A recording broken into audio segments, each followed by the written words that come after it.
This your Hub City boy, OG Bry-Dee, host of Urban Realness. And I want to touch on a touchy subject. But before I touch on it, I want to put something out there. I share 2 children with a Latina. 2 wonderful boys, Nairobi and Malik, my sons. So I don't have nothing against the Latin culture, the Mexican culture, anything of that nature. But what I do have something against is the most racist person within that culture. See, you have always segments in each culture. You have bad apples in each culture.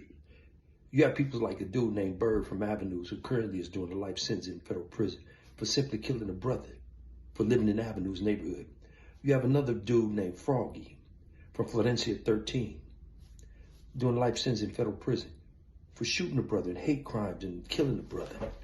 And you can look at all these brothers on old shots of gangland, the Avenues in Florencia 13.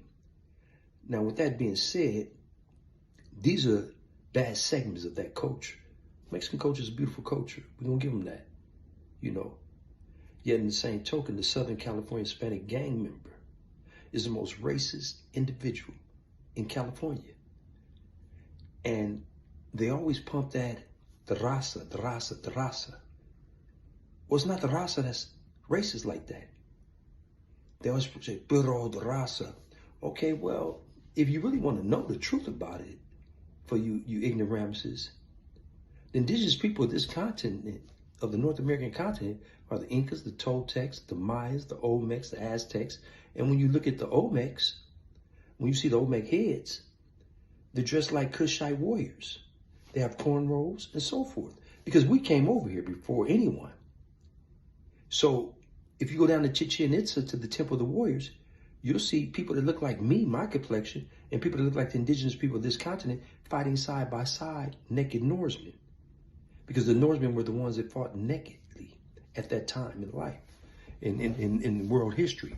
So when you start going history, that's a whole different thing. But what I want to touch on is how you hate us so much, the Southern California Hispanic gang member.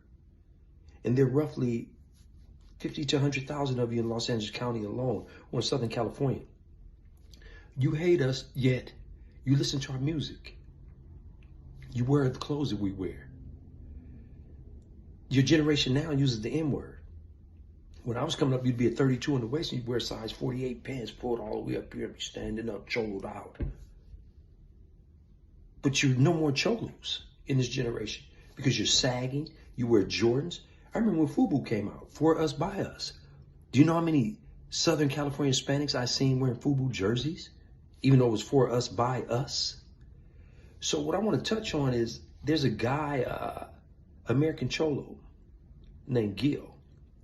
I believe he's the Southern California one. He went to Youth Authority and he got out of Youth Authority and he didn't gangbang no more. Okay, I commend you on that. Yet you place yourself in a position of being a Southern California Hispanic gang member or former gang member. To me, that's just a dropout, you know, when you want to sit up and you want to speak on something that you're no longer a part of. You may not be a dropout in the sense of you went to PC or things of that nature, but you went to Youth Authority and got your life correct. And I'm glad that you did get your life correct. But when you utilize words like the N-word and you actually are culture banded because you listen to the music, we listen to our oldies and our up-to-date music, yet you want to put yourself in a position where you talk negative about brothers, or you want to sit up here and shoot at the dude, Tig, I believe that's his name, about a video he made. So what?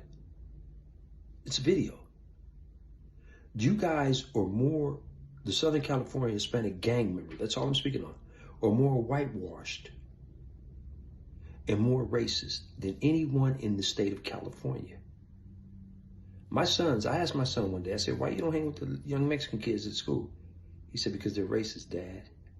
Because they're influenced by the gang members. He said, so I don't want to hang around them. I'd rather just hang around brothers because brothers don't trip.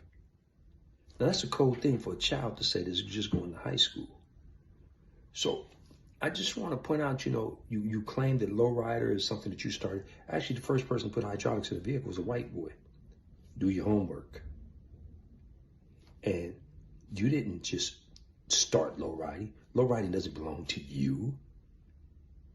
But you claim it because Lowrider magazine came out, and rarely would they put a brother on the cover, put a brother in the magazine. And we have brothers like Gangsta from Santana Majestics, superb cars, showpiece cars, showroom cars.